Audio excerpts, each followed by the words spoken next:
Olá pessoal, tudo bem? Vamos iniciar mais uma aula e na aula de hoje vamos falar sobre identificação, projetos e normas.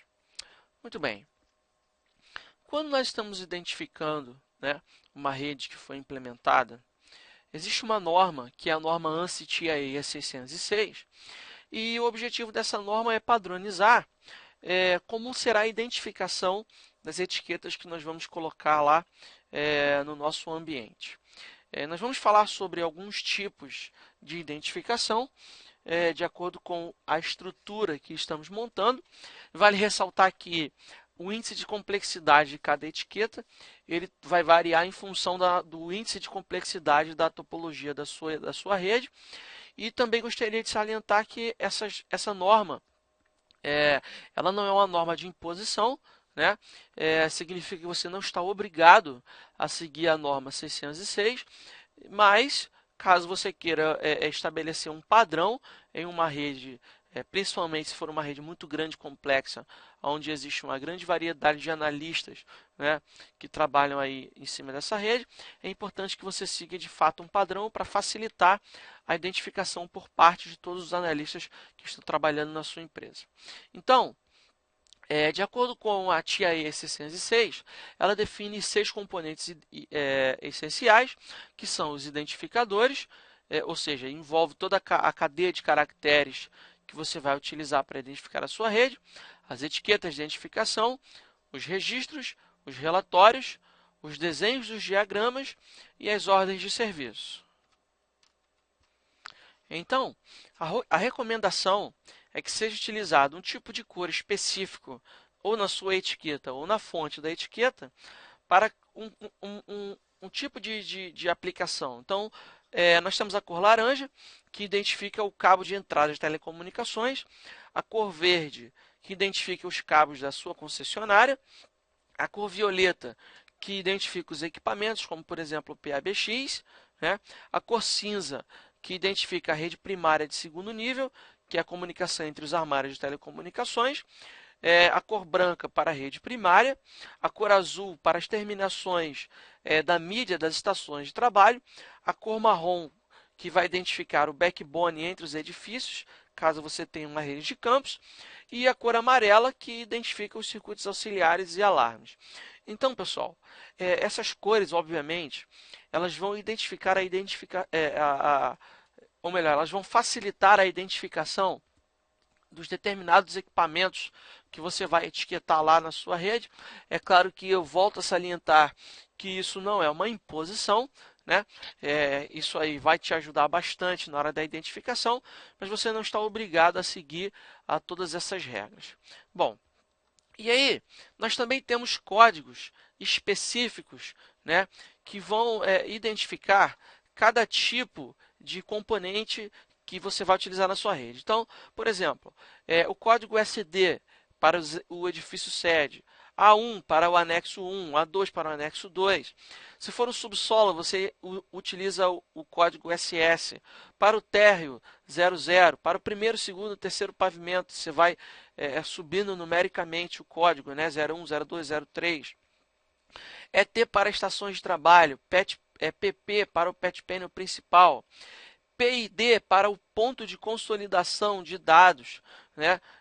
Para quem não sabe, um ponto de consolidação é uma caixa onde você vai colocar pontos de rede para poder conseguir fazer uma emenda. PIV para ponto de consolidação de voz. DO para o distribuidor óptico, BL para o bloco de distribuição de voz. Nós falamos também em uma outra situação sobre o bloco de distribuição. 100 para a sala de equipamento principal, CI para a sala de equipamento intermediário e TC para a Telecommunication Closet, que seria o armário, né, de telecomunicações. Muito bem. Então nós temos aqui um exemplo. Nós temos uma etiqueta 100 A2SS, só para lembrar, 100 significa sala de equipamento principal.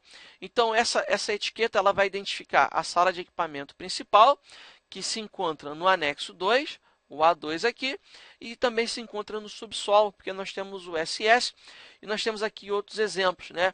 A sala de equipamentos intermediária, que está no edifício sede, no segundo pavimento, a sala de equipamentos intermediária, que está no anexo 1 e no térreo, né?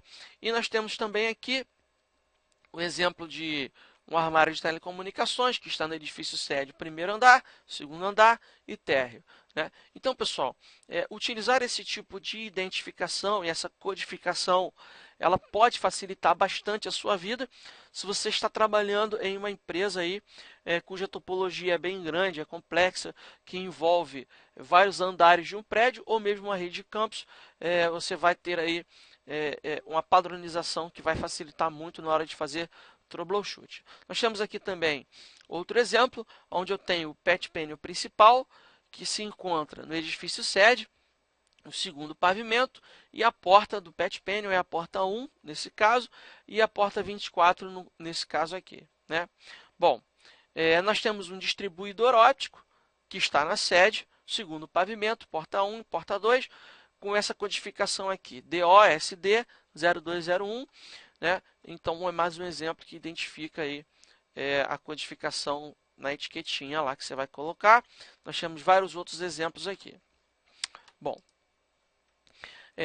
na hora de você fazer o projeto, você tem que ter em mente que o projeto é importante, porque ele facilita a visualização e o entendimento dos subsistemas da sua rede. Ele vai te dar a noção exata do que os usuários precisam.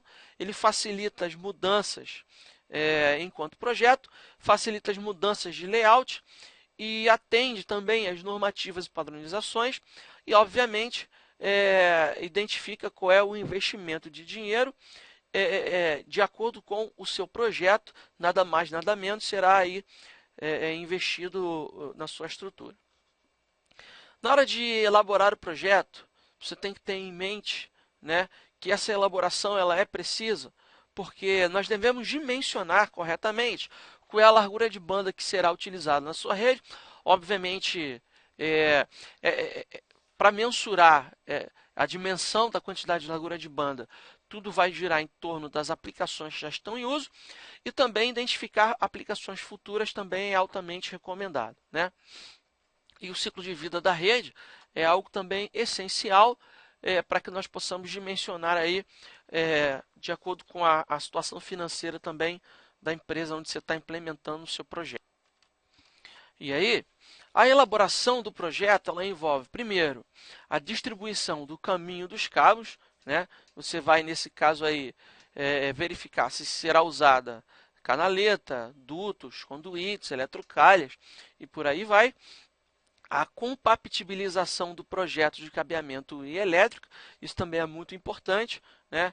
É claro que nesse caso é muito importante que o engenheiro lá de redes, ele trabalhe em conjunto com o engenheiro de elétrica para que nós possamos seguir aí todas as normativas e não permitir que a rede elétrica ela passe juntamente com a rede de dados, porque nós já falamos em situações anteriores que isso é muito prejudicial para a rede por conta das interferências eletromagnéticas, né?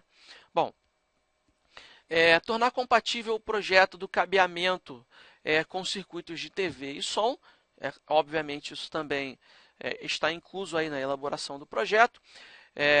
Identificar quais são as recomendações referentes à infraestrutura, nesse caso, ter uma comunicação com o engenheiro civil também é altamente importante, né? E dimensionar e especificar quais são os materiais que serão utilizados na infraestrutura da sua rede. Distribuir os pontos adequadamente nas estações de trabalho, isso também é importante. Identificar os armários de telecom em as salas e equipamentos, elaboração das plantas também. O esquema lógico do cabeamento também envolve aí a elaboração do projeto, o material descritivo, a aprovação e, por final, a lista de materiais que serão utilizados, né?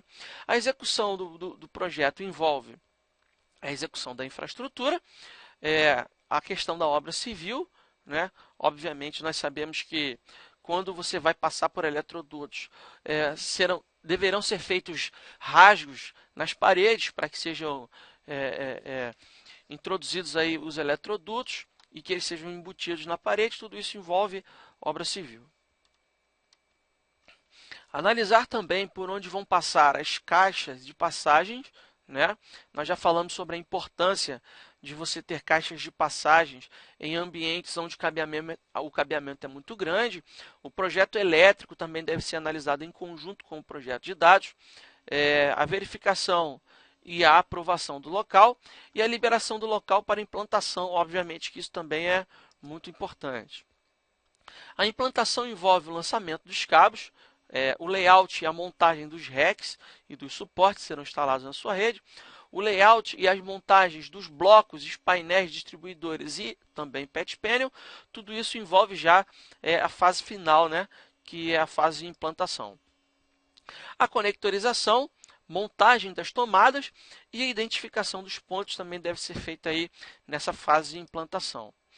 Os testes funcionais e sistêmicos da rede, que envolve toda aquela etapa lá de certificação, que nós também já falamos em situações anteriores, o teste e aceitação da rede, né? Por último, o treinamento dos usuários e o certificado da rede, que vai atestar lá o funcionamento perfeito da sua rede. Tudo isso envolve a implementação. Bom, pessoal, nós já havíamos falado, né, sobre as normas. Nós sabemos que a ABNT ela é a norma da Associação Brasileira Técnica, e a ABNT ela tem normativas em várias áreas técnicas, inclusive na área de rede, e ela é uma norma nacional muito utilizada aí em vários setores. Então, nós já havíamos falado anteriormente sobre a ABNT, que é a Associação Brasileira de Normas Técnicas, né? E ela é o órgão responsável pela normalização técnica no Brasil, dessa forma auxiliando o desenvolvimento tecnológico brasileiro. O objetivo das normas da ABNT é uniformizar a publicação de conhecimentos, né? Todas as normas estão sujeitas à atualização sem periodicidade estipulada. A ABNT ela foi fundada em 1940 e trata-se de uma entidade privada de utilidade pública e sem fins lucrativos. Nós já havíamos falado anteriormente, né, sobre a ABNT, que ela é uma norma que cria padronizações em muitas áreas, inclusive na área de rede. Então, aqui no Brasil, se for preciso, né, você fazer algum tipo de consulta à ABNT, a consulta ela é feita de forma online, não tem custo, e assim você disponibiliza todo o material público interessado. Você pode visualizar, imprimir e apresentar sugestões aos projetos de normas da ABNT e do Mercosul. As consultas ocorrem em determinada época, enquanto é possível apresentar sugestões que contribuirão para o melhoramento das normas brasileiras. As sugestões que possuírem divergências técnicas devidamente fundamentadas serão encaminhadas e examinadas pela comissão de estudo, autora da BNT, que poderá emitir uma nova versão da norma que será colocada em consulta novamente. A consulta é feita com a finalidade de se consultar os interessados e assim verificar se é recomendável ou não a aprovação do projeto na norma brasileira para sua comissão de estudo autora. Então, é possível, né, que nós façamos sugestões à BNT de forma que determinada norma seja revista ou alterada.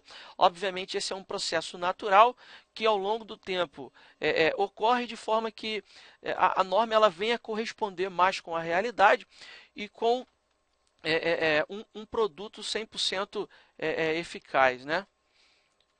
Bom, todas as atualizações e objeções técnicas são verificadas e analisadas antes que seja aprovado o projeto como uma norma.